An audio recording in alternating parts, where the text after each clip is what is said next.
예전에 이런 얘기 있었죠. 어느 부부가 마트에 장을 보러 갔더랍니다. 장을 다 보고 짐을 차에 싣고 문이 닫히는 소리를 듣고 출발을 했습니다. 가면서 운전하던 남편이 아내에게 말을 걸었습니다. 그런데 아무 대답이 없는 겁니다.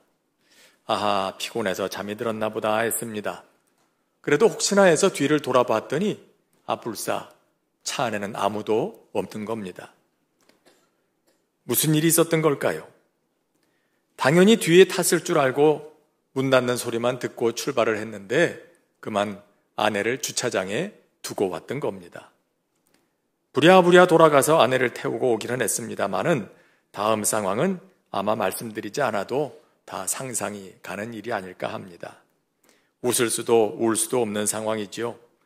그런데 우리도 가끔 비슷한 상황을 경험할 때가 있습니다. 평소에는 당연히 있을 것으로 생각하고 있다가 갑자기 필요해서 뒤져보면 있어야 할 그 자리에 없는 겁니다. 그러면 매우 당혹스럽게 되죠. 그런데 이런 일이 주님께서 다시 오시는 그날에도 있을지 모른다고 하십니다. 오늘 말씀은 예수님께서 재림에 대해 말씀하시면서 우리에게 주시는 경고의 메시지 가운데 하나입니다. 이야기는 이렇습니다. 어느 마을에 혼례가 있었습니다. 잔치가 열렸습니다. 온 마을이 다 모였습니다. 그리고 신랑을 기다립니다. 신부의 들러리인 친구들은 신랑을 기다리기 위해서 마을 입구에 등을 들고 나가서 있습니다. 그런데 신랑의 도착이 늦어지는 겁니다. 결국 기름이 떨어진 친구 5은 기름을 구하러 갔고 하필 그때 신랑이 도착하면서 이들은 혼인잔치에 들어갈 수 없었다는 얘기입니다. 여기에는 당시 유대인들의 혼인 풍습이 그 배경이 되고 있습니다. 저들의 혼인에는 크게 3단계가 있습니다. 첫 단계는 혼인을 약속하는 단계, 정혼입니다. 두 가문 사이에 서로의 아들과 딸을 결혼시키기로 약속을 하는 거죠. 두 번째 단계는 결혼을 준비하는 단계입니다. 일단 정혼을 하고 나면 이미 두 사람은 사회적으로 남편과 아내가 된 것으로 인정을 받습니다. 하지만 아직 정식 결혼식을 올린 게 아니기 때문에 함께 살 수 없을 뿐이죠. 보통 정혼 기간은 1년 또는 그 이상이 걸리기도 한답니다. 그 사이에 신랑은 돌아가서 신부를 맞이할 준비를 합니다. 집도 준비하고 신혼살림에 필요한 것들을 준비합니다. 그리고 준비가 다 되면 이제 신부를 데리고 오기 위해서 신부의 집으로 찾아갑니다. 그리고 거기서 결혼식을 하게 되죠. 잔치가 열리게 되는 겁니다. 이게 3번째 단계입니다. 이때 신랑이 언제 올지 모르기 때문에 신부의 들러리들은 등에 여분의 기름을 준비하고 신랑이 오는 길을 밝혀줄 준비를 합니다. 그리고 신랑은 친구들과 함께 신부를 데리러 오는데 마을 입구에서부터 신랑이 온다고 크게 소리를 지릅니다. 드디어 신랑이 도착하면 결혼식장의 문을 안으로부터 굳게 닫아 걸고 아무도 들어오지 못하게 합니다. 왜냐하면 당시에 이런 잔치를 노리는 강도들이 있었기 때문이죠. 심지어 신부까지 훔쳐가는 일도 있었다고 하니까 그 문은 절대 열어주면 안 되겠죠. 바로 이런 상황에서 5 처녀들이 들어가지 못하게 된 거예요. 모두가 이 즐거운 잔치를 즐기고 있을 시간에 이 5 처녀들, 이 일을 위해서, 바로 이것을 위해서 여기 지금까지 기다렸는데 그들이 들어가지 못하게 됩니다. 이런 낭패가 어디 있겠습니까? 어쩌자고 하필 이 중요한 시간에 기름이 떨어진 걸까요? 왜 그들은 그들의 등에 기름이 부족하다는 사실을 그때 가서야 알게 됐을까요? 바로 여기에 우리가 유념해야 할 가르침이 있습니다.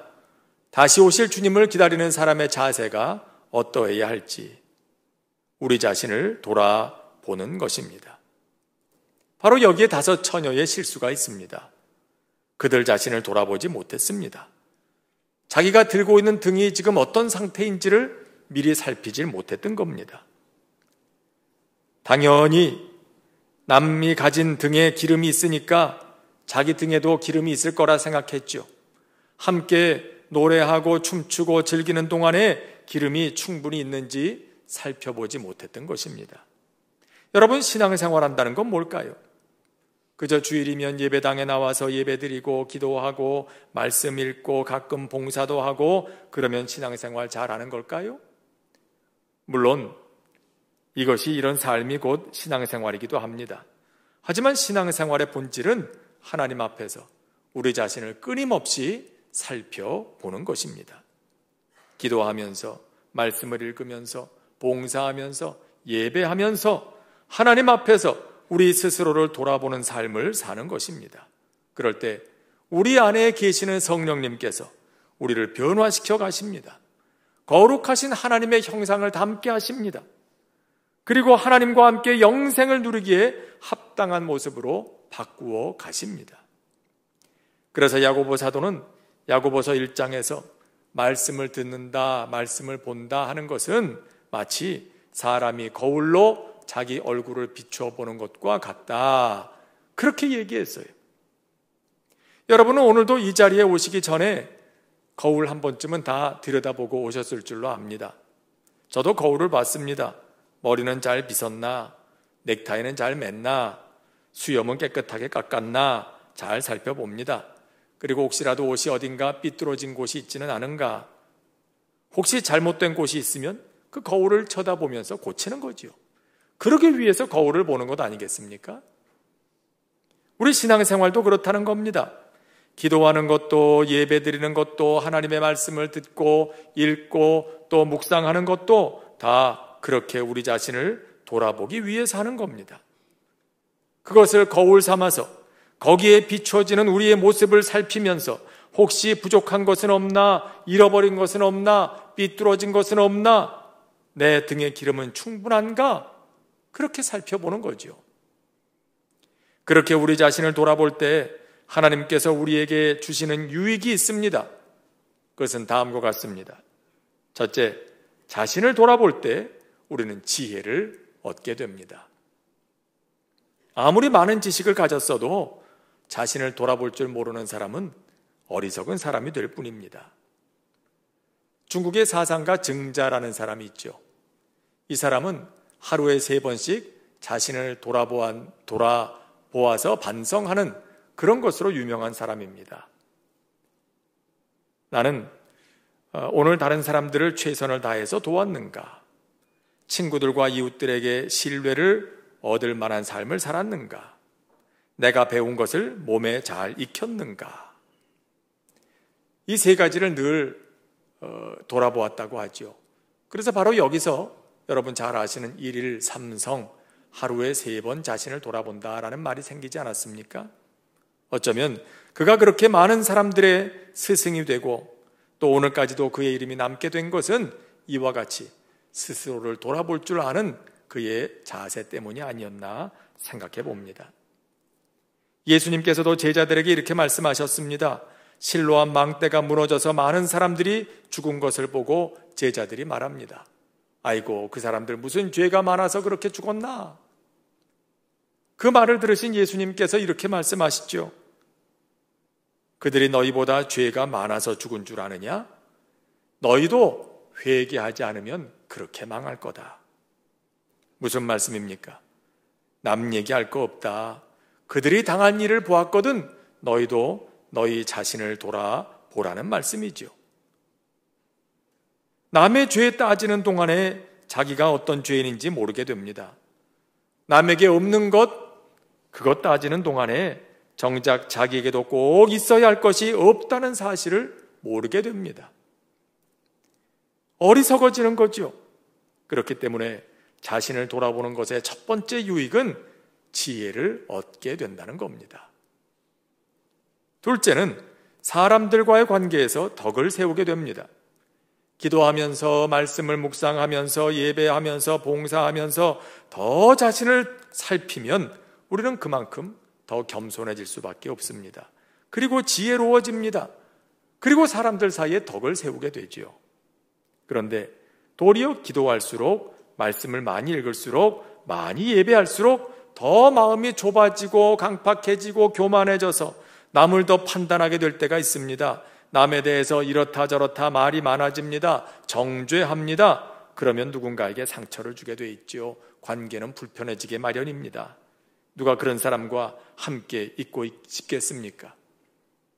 입만 열면 판단하고 정죄하고 가르치려 드는데 말입니다. 사실 정말로 기도하고 말씀을 묵상하고 예배하면서 하나님과 가까워진다면 우리 자신의 연약함을 우리는 더 분명하게 깨닫게 됩니다. 이게 자연스러운 결과입니다. 마치 깨끗한 거울 앞으로 가까이 가면 갈수록 우리의 얼굴이 더 잘 보이게 되는 것처럼, 밝은 빛에 가까이 가면 갈수록 얼굴에 묻은 것이 더 잘 보이는 것처럼 말입니다. 옛날에 어느 목사님이 중매를 서시게 됐더랍니다. 그래서 둘을 소개해 주려고 한 약속한 레스토랑에 가셨는데 조명이 너무 어둡더래요. 그래서 일하시는 분에게 이렇게 말씀을 했습니다. 이거 조명이 너무 어두운 거 아닙니까? 이거 밥을 먹다가도 이게 밥이 코로 들어가는지 입으로 들어가는지도 모르게 생겼습니다. 그러니까 그분이 이렇게 얘기를 하더래요. 모르시는 말씀이에요. 이게 적당히 어두워야 앞에 있는 사람이 예뻐 보이거든요. 그렇게 얘기를 하더라는 거죠. 일리가 있기는 합니다. 얼굴에 뭐가 묻었는지 뭐가 잘못됐는지 어두워서 잘 보이지 않으니까 그저 이쁘게만 본다.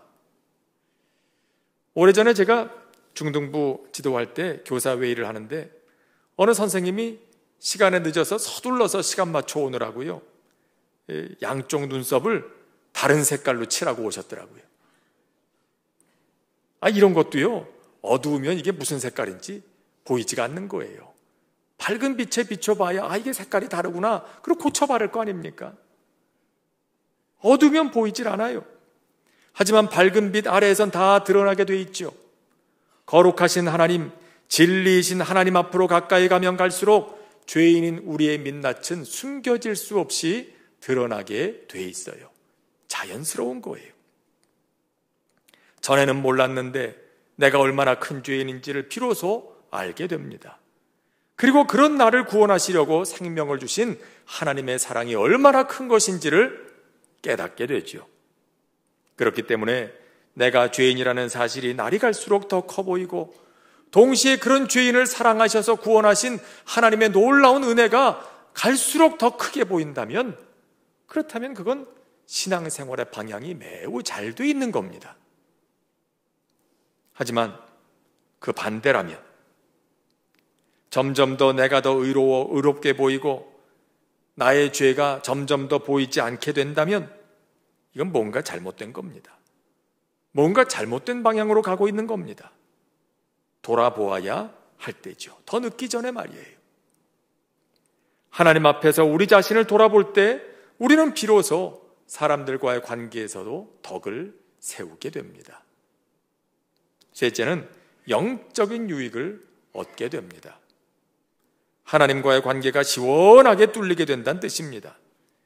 예레미야 선지자를 통해서 하나님 말씀하시죠. 너희 허물이 이러한 일들을 물리쳤고 너희 죄가 너희에게 오는 좋은 것들을 막았다고 말입니다. 왜 이런 말씀하실까요? 이스라엘이 이렇게 생각하기 때문입니다.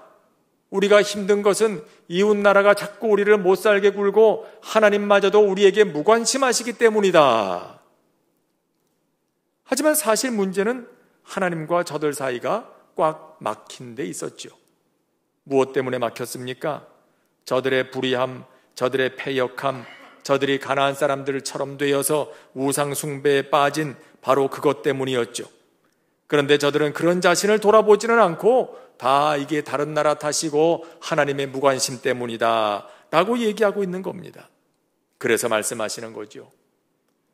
남 탓만 하지 말고 너희 자신을 돌아보라고 말입니다. 나와 너희 사이에 뭔가 막힌 게 있지는 않은지 그걸 돌아보라고 말입니다. 자신을 돌아볼 때에야 하나님과의 관계가 시원하게 뚫리는 영적인 유익이 있게 되는 것입니다. 성경에서 하나님의 사랑을 가장 많이 받은 사람 한 사람을 꼽으라면 여러분은 누구를 꼽으시겠습니까? 아마도 대다수의 사람들이 다윗의 이름을 들 겁니다. 사실 그렇습니다. 다윗은 하나님의 사랑을 참 많이도 받았습니다. 하나님은 왜 그렇게도 다윗을 사랑하셨을까요? 그가 자신을 돌아볼 줄 아는 사람이었기 때문입니다. 시편 51편은 다윗의 참회의 시로 알려져 있습니다. 거기서 그는 고백합니다. 내가 죄악 중에서 출생하였으며 어머니가 죄 중에서 나를 잉태하였나이다. 어머니가 나를 죄 중에 잉태했다는 것은 어머니가 무슨 죄를 지어서 나를 낳았다, 그런 말이 아닙니다. 그가 유독 자기 비하가 심하고 자존감이 낮은 사람이라서 그렇게 말하는 것도 아닙니다. 이 말은 나는 어머니 뱃속에서부터 죄인이었다, 그런 말인 거예요. 하나님 앞에서 자기를 깊이 돌아보니까 그럴 수밖에 없더라는 거죠. 내가 본래는 그렇지 않았는데 살다 보니까 이러저러해서 이렇게 죄인이 됐다, 그렇게 말하는 게 아니라 나는 본래부터, 날 때부터, 아니 내가 태어나기 전 이 어머니의 모태에 있을 때부터 나는 철저하게 죄인이었다, 그렇게 고백하고 있는 거예요. 그만큼 그가 하나님과 가까웠다는 증거가 아니겠습니까?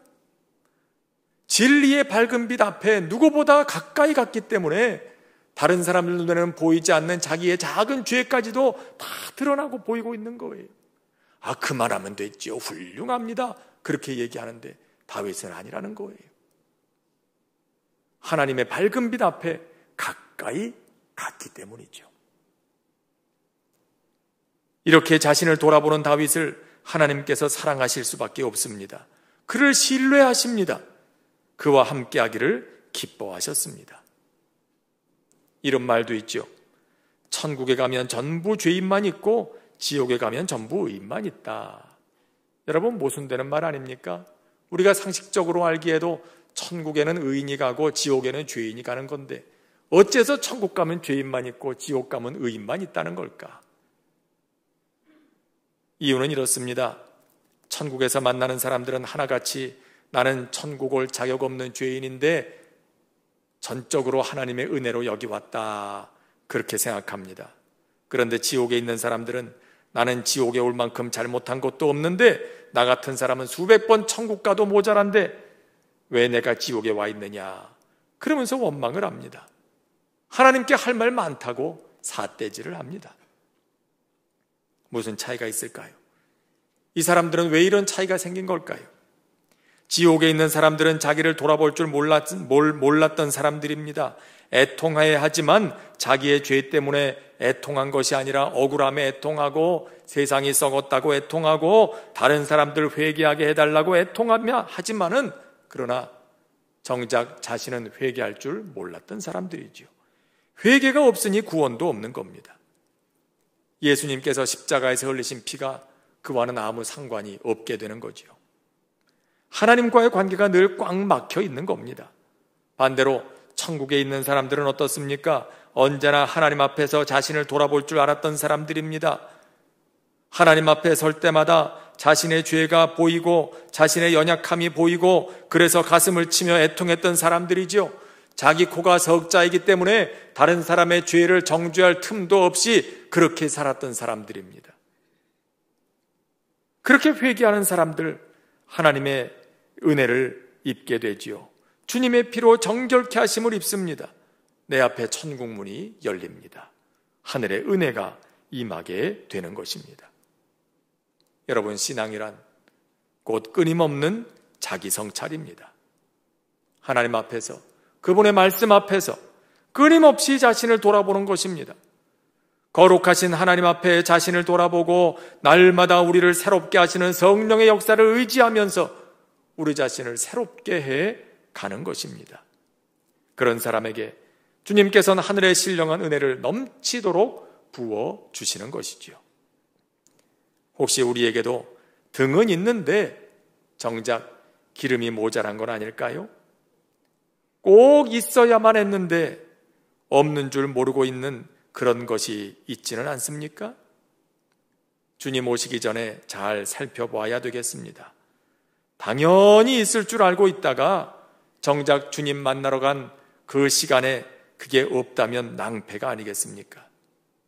아직 시간이 있을 때, 아직 기회 있을 때, 아직 내 생명이 있을 때, 아직 신랑을 기다리고 있을 때 서둘러 준비해야 할 것은 없는지 살펴보는 이번 대림절 기간이 되어야 하겠습니다. 그럴 때 우리는 더 지혜로워지고 더 덕을 세우고 영적인 유익을 얻게 되고 전하게 되는 것이죠. 혼인잔치에 들어간 지혜로운 5 처녀처럼 그 어느 때보다 더 풍성한 하나님의 은혜를 누리는 우리 모두가 될 수 있기를 주님의 이름으로 축원합니다. 기도하겠습니다. 은혜로우신 하나님 아버지, 연약하고 어리석어 마치 눈이 감긴 사람들처럼 엄연히 있는 내 안에 있는 연약한 것을 보지 못한 채 살아가고 있는 건 아닌지 다시 돌이켜 생각해 봅니다. 슬기로운 5 처녀들처럼 부지런히 우리 자신을 살필 줄 아는 믿음 허락하여 주셔서 주님 다시 오시는 그날이 결코 당혹스럽지 않게 하여 주시고 또 그런 저희들에게 주시는 지혜로 능력으로 은사로 이 땅에 주님의 나라 이루어가는 저희들 되게 하여 주옵소서. 예수님의 이름으로 기도합니다. 아멘.